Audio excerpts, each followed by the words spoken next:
Welcome to Shashi TV. నేను మీ ప్రశాంత్. నార్మల్‌గా అయితే మనం వైరల్ ఫీవర్ చూస్తూ ఉంటాం. అండ్ డెంగ్యూ ఫీవర్ ఇట్లా ఎంతో డిసీజ్‌లు అదే విధంగా చాలా అనారోగ్యంతో గురైన వాళ్ళని ఎంతో మందిని చూస్తూ ఉంటాం. అండ్ కొన్ని అనుకోకుండా కూడా చాలా వస్తూ ఉంటాయి. నార్మల్ ఇప్పుడు వర్షం పడితే జలుబు అవ్వడం కామన్. ఇట్లా సో ఇప్పుడు రీసెంట్‌గా వచ్చిన విజయవాడ వరదల్లో ఒక అతనికైతే డిసీజ్ అయితే రావడం అయితే జరిగింది. అనుకోకుండా అందులో ఆ వరదల్లో అయితే ఒక బ్యాక్టీరియా అనేదైతే అతనికి సోకడం అయితే జరిగింది. సో ఇది అసలు ఎలా జరిగింది? అండ్ దానికి కారణం ఏంటి? సో అది ఈ వీడియోలో అయితే చూద్దాం. ముందుగా భవదీప్ అనే ఓ వ్యక్తికి నార్మల్‌గా ఫస్టు ఒక ఫీవర్ అయితే రావడం జరిగింది. అంటే అతను ఆ వరదల్లో అది గూడా వచ్చేసి జగ్గాయపేటలో.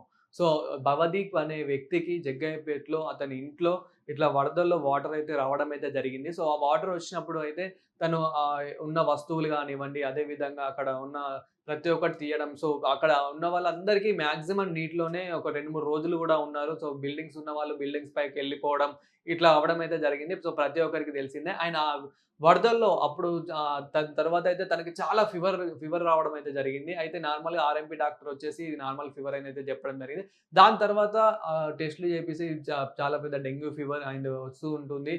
కొంచెం ఫీవర్ ఎక్కువనే ఉందని చెప్పేసి మెడిసిన్ ఇవ్వడం అయితే జరిగింది. దాని తర్వాత ఇంజెక్షన్స్ గూడా ఇచ్చారు.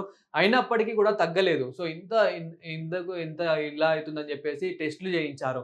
సో, టెస్ట్‌లు చేయించినంక వెంటనే ఇదొక డిసీజ్ అనైతే తెలవడం అయితే జరిగింది. సో, ఆ డిసీజ్ పేరొచ్చేసైతే నాక్రోటైజింగ్ ఫ్యాసియాటిస్. సో, ఇలా ఈ డిసీజ్ అయితే రావడం అయితే జరిగింది. సో, పేరు అనడానికి గూడా చాలా వింతగా అయితే ఉంది. నాక్రోటైజింగ్ ఫ్యాసియాటిస్ అని. సో, ఆ డిసీజ్ అయితే రావడం అయితే జరిగింది. అంటే అట్లాంటి బ్యాక్టీరియా అతని కాళ్ళలోకి చొచ్చి అతని కాళ్ళైతే ఇప్పుడు నేను చూసిన విజువల్స్‌లో అలా అయితే రావడం అయితే జరిగింది. సో, అతని తర్వాత ఇంకా డాక్టర్స్ అయితే ఏమన్నారంటే, అది ఇంకా బాడీలోకి సోకముందే అతనికున్న కుడికాలు ఏదైతే ఉంటుందో, ఆ కాలుని కొట్టేస్తేనే బెటర్ అని జెప్పేసి, ఆ కాలుని గూడా కొట్టేయడం అయితే ఐ మీన్ ఆ కాలుని తీసేయడం అయితే జరిగింది. ఓవరాల్‌గా ఇక్కడ తొడ వరకైతే తీసేయడం జరిగింది. సో, అంటే జస్ట్ వాళ్ళు ఏమనుకున్నారంటే first of all just fever అనుకోని నెగ్లెక్ట్ జేయడం ద్వారా ఇంకా వాళ్ళ హాస్పిటల్‌కి గూడా వెళ్ళలేని పరిస్థితిలో అండ్ నెక్స్ట్ అది ఇంకా సోకడంతో అనారోగ్యంకి గురై అసలేం జరిగింది ఏంటి అని చెప్పేసి టెస్ట్‌లు చేయించుకున్న వెంటనే అదొక ఒక బ్యాక్టీరియా అని జెప్పేసి అంటే ఆ బ్యాక్టీరియా ముందు కాళ్ళలోకి సోకి ఇదంతా కాళ్ళలో నుంచి ఇట్లా బొబ్బల్లాగా వచ్చేసి